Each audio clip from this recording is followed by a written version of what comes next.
1 वर्ष से लेकर 2 वर्ष की आयु तक बच्चे की देखरेख।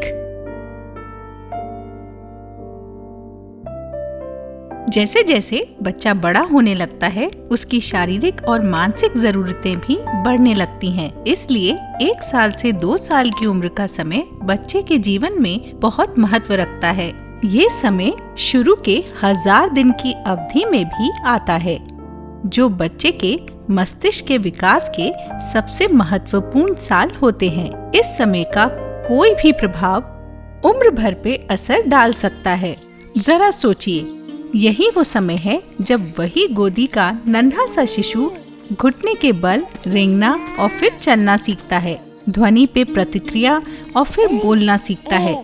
उसकी समझ भी विकसित हो रही होती है और मस्तिष्क में लाखों करोड़ों कनेक्शन बन रहे होते हैं, जो उसके आगे के मस्तिष्क के हर जरूरी विकास की आधारशिला होते हैं।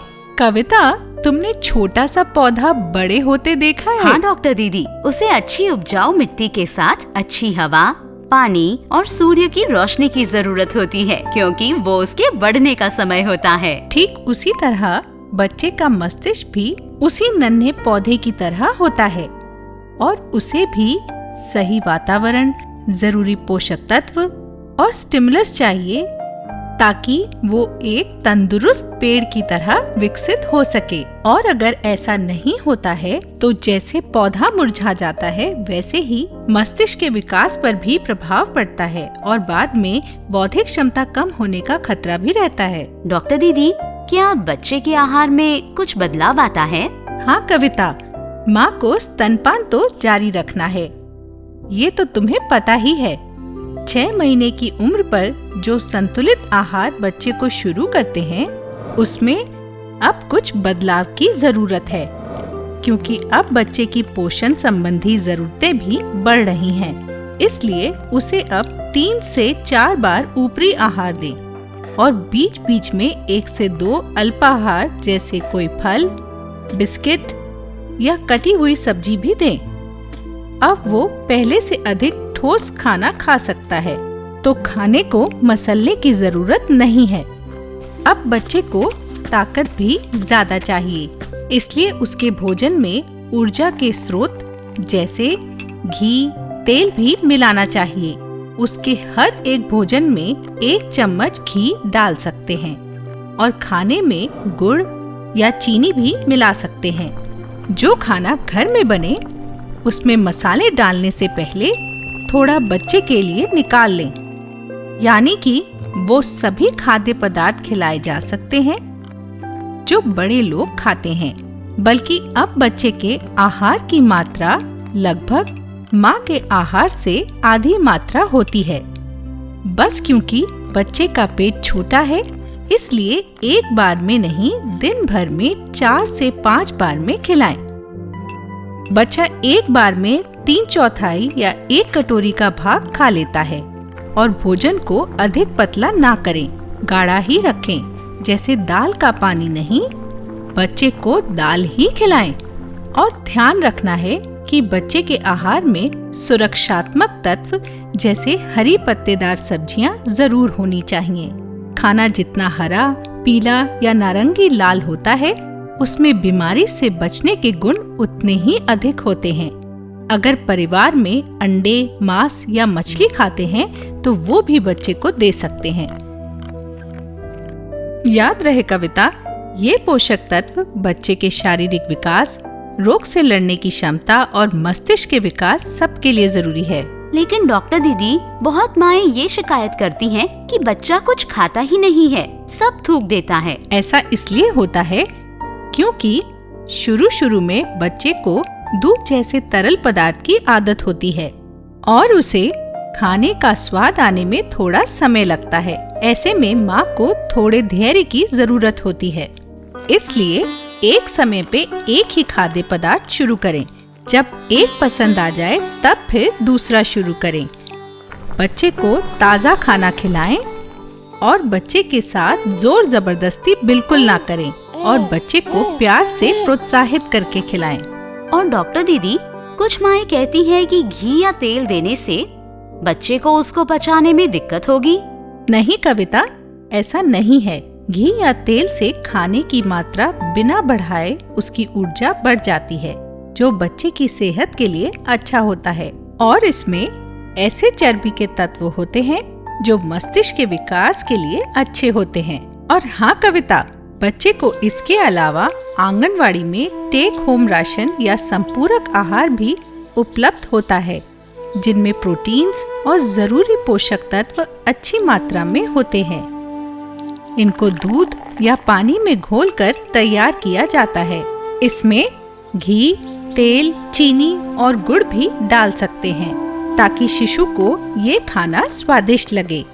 इनका उपयोग घर के खाने के ऊपर प्रतिदिन करना चाहिए।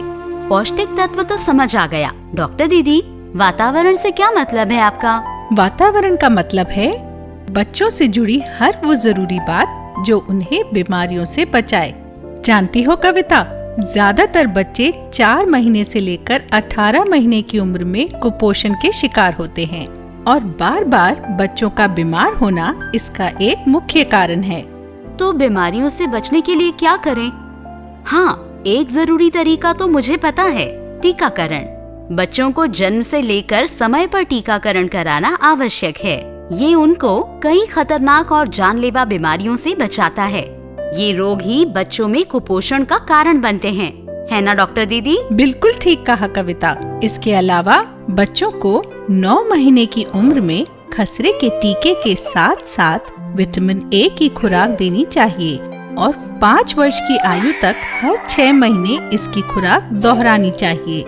इससे बच्चे की रोग से लड़ने की क्षमता बढ़ती है और ये रतौंधी से भी बचाव करता है।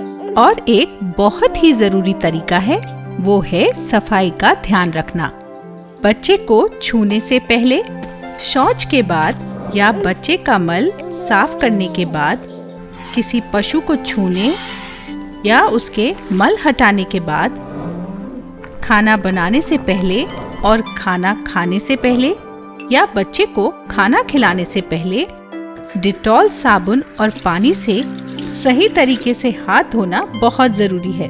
इससे बच्चे कई इन्फेक्शन होने से बच जाते हैं, खास करके दस्तों से। और इसके लिए साफ पीने का पानी भी उतना ही आवश्यक है।